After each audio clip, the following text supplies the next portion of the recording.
بسم اللہ الرحمن الرحیم۔ لاہور کی سڑکیں اکثر و بیشتر ایسے خونی حادثات کی گواہ بنتی رہی ہیں جہاں بااثر خاندانوں کے کم عمر اور ناتجربہ کار بچوں نے اپنی تیز رفتاری اور شاہانہ مزاج کے باعث ہنستے بستے گھرانوں کو اجاڑ کر رکھ دیا۔ اس حوالے سے ڈیفنس لاہور کا وہ لرزہ خیز واقعہ آج بھی سب کے ذہنوں میں تازہ ہے، جہاں ایک کم عمر ڈرائیور نے اپنی تیز رفتار گاڑی سے ایک ہی خاندان کے 6 افراد کو کچل کر موت کی نیند سلا دیا تھا۔ اس حادثے نے پورے ملک کو ہلا کر رکھ دیا اور یہ ثابت کیا تھا کہ جب والدین اپنے نابالغ بچوں کے ہاتھ میں گاڑی جیسی مہلک چیزیں تھما دیتے ہیں تو سڑک پہ چلنے والے کسی انسان کے لیے موت کا پروانہ بن جاتی ہے۔ بدقسمتی سے ہمارے معاشرے میں ایسی کئی مثالیں موجود ہیں جہاں قانون کی گرفت سے بے خوف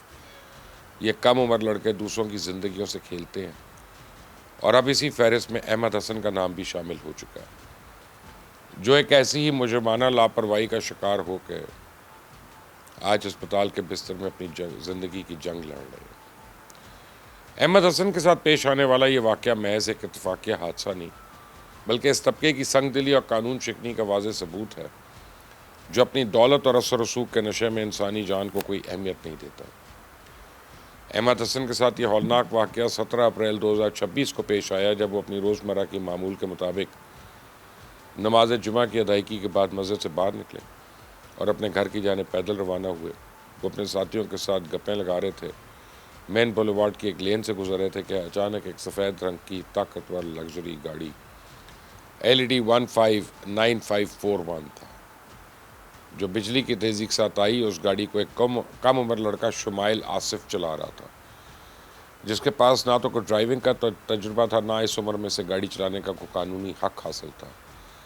اس ناتجربہ کار لڑکے نے پہلے ایک موٹر سائیکل سوار کو زوردار ٹکر ماری، پھر گاڑی کو سنبھالنے کی بجائے اس نے ایک دم اس طرف موڑ دیا جہاں احمد حسن اپنے ساتھیوں کے ساتھ چل رہے تھے۔ احمد حسن، جو کہ سڑک کے درمیان تھے، اس بے قابو گاڑی کی براہ راست زد میں آئے اور ٹکر اتنی شدید تھی کہ اچھل کر گاڑی کے بونٹ پہ جا کر گرے، لیکن اس موقع پہ بریک لگا کر انسانی جان بچانے کی بجائے اس کم عمر ڈرائیور نے گاڑی کی رفتار مزید بڑھا دی، جس کے نتیجے میں احمد حسن سڑک پہ گر گیا۔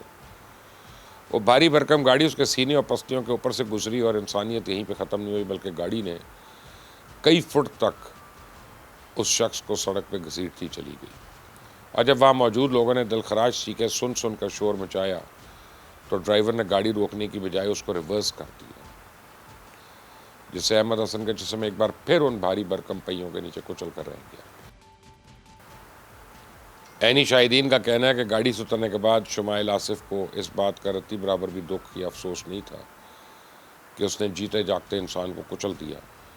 بلکہ وہ انتہائی بے حسی کے ساتھ گاڑی میں اپنا موبائل فون تلاش کرنے لگا کہ کسی کو وہاں سے فون کرے اور نکل سکے۔ اس دوران اس کے ساتھ بیٹھے ملازم ڈرائیور نے اس کو مشورہ دیا کہ خاموشی سے یہاں سے بھاگ جاؤ، جس پر عمل کرتے ہوئے لڑکا تڑپتے ہوئے احمد حسن کو سڑک پہ چھوڑ کے فرار ہو گیا۔ اور اس واقعے میں سب سے زیادہ افسوسناک کردار ملزم کے والد کاشف انور کا رہا، جو لاہور چیمبر آف کامرس کے سابق چیئرمین جیسی اہم حیثیت پہ رہ چکے ہیں۔ انہوں نے اسپتال پہنچ کے زخمی کی خیریت دریافت کرنے یا اپنے بیٹے کے اس سنگین جرم پہ معافی مانگنے کی بجائے ڈاکٹرز اور متاثرہ خاندان کے سامنے یہ موقف اختیار کیا کہ ان کے بیٹے کا اس میں کوئی قصور نہیں ہے۔ یہ رویہ ظاہر کرتا ہے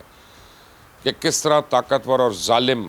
لوگ جو ہے اپنے بچوں کے مجرمانہ غلطیوں پہ پردہ ڈالنے کے لیے اپنا اثر رسوخ استعمال کرتے ہیں۔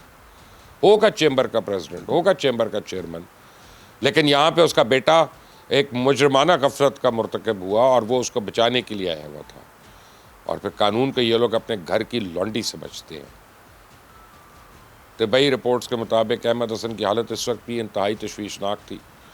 اور اس کے جسم پہ لگے ہوئے زخم اس کی جان لینے کے لیے کافی تھے۔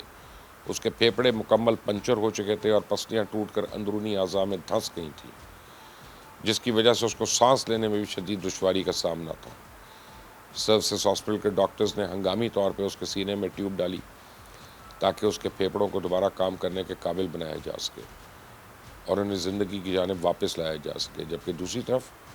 نظام انصاف کی بے بسی کا یہ عالم تھا کہ ملزم نے بااثر ہونے کا فائدہ اٹھاتے ہوئے 24 گھنٹوں کے اندر سیشن کورٹ سے محض 50,000 روپے کے مچلقوں پہ عبوری ضمانت حاصل کر لی۔ اس کیس میں پولیس کی جانب سے بھی شدید غفلت اور ہیرا پھیری کی کوشش دیکھنے میں آئی۔ تھانہ غالب مارکیٹ میں درج FIR نمبر 575/26 کے تحت کارروائی شروع کی، لیکن تفتیشی افسر عارف نے متاثرہ فیملی سے تعاون کرنے کے بجائے الٹا ان پہ صلح کے لیے دباؤ ڈالتا رہا کہ صلح کر لو، صلح کر لو۔ اور اس کے علاوہ ابتدا میں CCTV فوٹیج جو ہے حاصل کرنے کے لیے مجرمانہ لاپرواہی برتی اور ایسی ناقص ویڈیوز پیش کی جس میں حادثے کا اصل منظر ہی غائب تھا۔ یعنی جو تھا انویسٹیگیٹنگ آفیسر جو تھا اس نے ایویڈنس کو ٹیمپر کیا۔ جب متاثرہ خاندان نے سیف سٹی جا کے خود حقائق جاننے کی کوشش کی تو وہاں موجود عملے نے انکشاف کیا کہ تفتیشی افسر عارف نے صرف موٹر سائیکل کی ٹکر والی ویڈیو مانگی تھی اور پیدل چلنے والے شہری کو کچلنے کا ذکر ہی نہیں کیا۔ اور یہ واضح کرتا ہے کہ کس طرح نظام کے اندر موجود کالی بھیڑیں ملزم کو بچانے کے لیے شواہد چھپانے میں اس کے خاندان کی مددگار بنے۔ تو احمد حسن تو اب بھی اسپتال کے بستر میں ایک سانس کے لیے جدوجہد کر رہا ہے اور اس کا خاندان اس گہرے صدمے اور کرب سے گزر رہا ہے جس کا اندازہ لگانا ممکن نہیں ہے۔ اور یہ واقعہ ہمارے پورے نظام پہ ایک تماچا، ایک تھپڑ ہے کہ جہاں سڑکوں پہ چلنے والے پیدل شہری کسی وقت بھی امیر زادے کی تفریح کا نشانہ بن سکتے ہیں۔ جب تک ریاست ایسے والدین کے خلاف سخت ترین قانونی کارروائی نہیں کرے گی جو اپنے نابالغ بچوں کو قاتل بنا کر سڑکوں پہ چھوڑ دیتے ہیں، تب تک ڈیفنس لاہور یا مین بولیوارڈ گلبرگ جیسے حادثات ہوتے رہیں گے۔ احمد حسن کو انصاف ملنا صرف ان کے خاندان کا حق نہیں بلکہ یہ اس پورے معاشرے کی ضرورت ہے جو انصاف کے دورے معیار سے تنگ آ چکا ہے۔ اور اگر آج اس کم عمر قاتل، اس کے سرپرستوں اور اس لاپرواہ تفتیشی افسر کو سزا نہ ملی تو کل کوئی اور کسی اور بااثر ڈرائیور کی گاڑی کے نیچے ہوگا۔ اور یہ کہیں اس بات کا امتحان ہے کہ کیا ہمارا قانون واقعی طاقتوروں کا محاسبہ کرنے کی ہمت رکھتا ہے یا ایک بار پھر انصاف کا خون ہو جائے گا۔ لاہور کی سڑکیں اکثر و بیشتر ایسے خونی حادثات کی گواہ بنتی رہتی ہیں جہاں بااثر خاندانوں کے کم عمر اور ناتجربہ کار بچوں نے بہت سے قتل کر دیے، بے انتہا قتل کر دیے۔ لیکن مجھے اس پوری بات پہ جو تکلیف ہے وہ ہے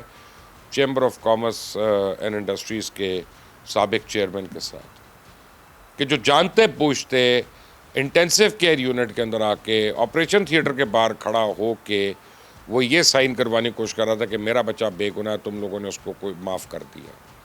اور اس کے بعد اس نے پولیس کو پیسے کھلائے، اس نے پتہ نہیں کہاں کہاں پیسے کھلائے۔ ایک جج نے 15 سالہ بچے کو یعنی بیل دے دی، 15 سالہ بچے کو۔ جج نے یہ بھی نہیں پوچھا کہ تمہارے پاس لائسنس بھی ہے کہ نہیں کہ جس کی وجہ سے تم پری اریسٹ بیل مانگ رہے ہو، نہیں پوچھا نا، کوئی بات نہیں۔ اوپر بھی ایک جج بیٹھا ہے، وہ بھی اس سے پوچھے گا، اور ایسی پولیس سے بھی پوچھے گا، اور ایسے لوگوں سے بھی پوچھے گا کہ جو اپنے گھروں میں قاتل پالتے ہیں، ان کو پروان چڑھاتے ہیں اور پھر ان کی وارداتوں کے اوپر پردے ڈالتے ہیں۔ میں چاہتا ہوں اس پروگرام کو آپ دیکھیں اور اس کو اتنا وائرل کریں کہ ہر ایک کو پتہ چل جائے کہ یہ کون سا خاندان ہے اور ان کی کیا حرکتیں ہیں، اور سارے ان کے جاننے والے ان کا سوشل بائیکاٹ کرے۔ ہم قانون تو نہیں اپنے ہاتھ میں لیں گے، ہم قانون تو نہیں توڑیں گے، لیکن ان کو ان کی اوقات دکھائیں گے کہ 4 پیسے کی وجہ سے تم کوئی شریف نہیں بن گئے، تم کو بااثر نہیں بن گئے، اور اپنے پیسے اور اپنے دولت کے بھربوتے پہ جو تمہیں غرور ہے وہ ہمارے جوتے کی نوک کے نیچے۔ کامنٹس میں مجھے اپنی رائے دیجیے گا، اس چینل کو سبسکرائب کریں، بیل آئیکن کو پریس کریں۔ انٹل دی نیکسٹ ٹائم، اللہ حافظ۔